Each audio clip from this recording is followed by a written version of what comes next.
Paulo de Tarso, o apóstolo Paulo, sem dúvida é um dos personagens bíblicos mais conhecidos por todos os cristãos. Ele é considerado como sendo o maior líder do cristianismo.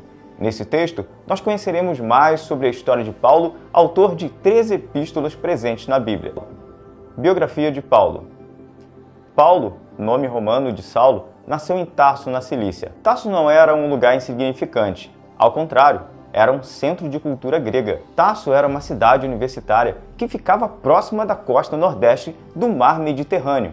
Embora tenha nascido cidadão romano, Paulo era um judeu da dispersão, um israelita circuncidado da tribo de Benjamim e membro zeloso do partido dos fariseus. A infância e adolescência do apóstolo Paulo tem sido um tema de grande debate entre os estudiosos.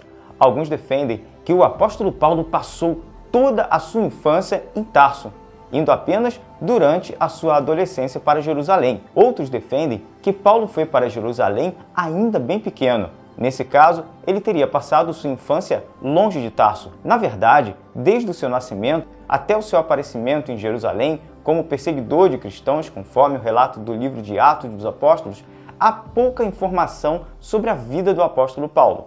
Embora não se saiba ao certo com quantos anos Paulo saiu de Tarso, sabe-se com certeza que ele foi educado em Jerusalém sob o ensino de um renomado doutor da lei chamado Gamaliel, neto de Eliel. Paulo conhecia profundamente a cultura grega. Ele também falava aramaico e era herdeiro da tradição do farisaísmo escrito, observador da lei e o mais avançado no judaísmo do que seus contemporâneos. Considerando todos esses aspectos, pode-se afirmar que sua família possuía alguns recursos e desfrutava da posição proeminente na sociedade. O apóstolo Paulo possuía cidadania romana.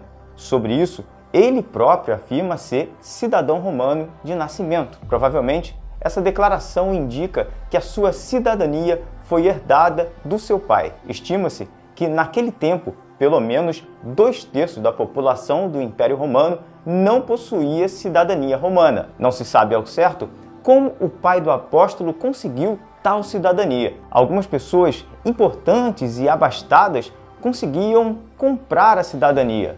Outras conseguiam tal cidadania ao prestar algo relevante ao governo romano. A cidadania romana concedia alguns privilégios, dentre os quais podemos citar: a garantia do julgamento perante César, ser exigido nos casos de execução, impunidade legal dos açoites antes da condenação.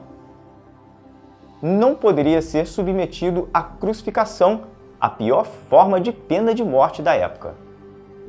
Paulo de Tarso, o perseguidor.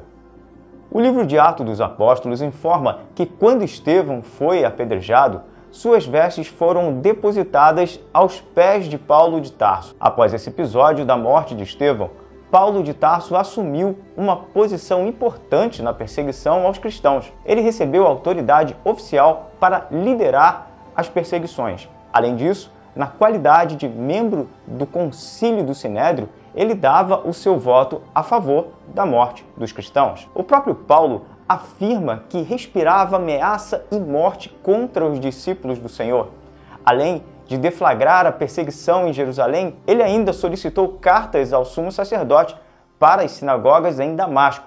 Seu objetivo era levar preso para Jerusalém qualquer um que fosse seguidor de Cristo, tanto homem como mulher. Paulo perseguia e assolava a Igreja de Deus. Ele fazia isso acreditando que estava servindo a Deus e preservando a pureza da lei.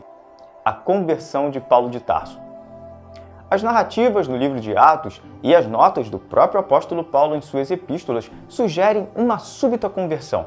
Entretanto, alguns intérpretes defendem que algumas experiências ao longo da sua vida devem tê-lo preparado previamente para aquele momento. A experiência do martírio de Estevão e sua campanha de casa em casa para perseguir os cristãos podem ser exemplos disso. O que se sabe realmente é que Paulo de Tarso partiu furiosamente em direção a Damasco com o intuito de destruir a comunidade cristã daquela cidade. De repente, algo inesperado aconteceu, algo que causou uma mudança radical não só na vida de Paulo de Tarso, mas no curso da história.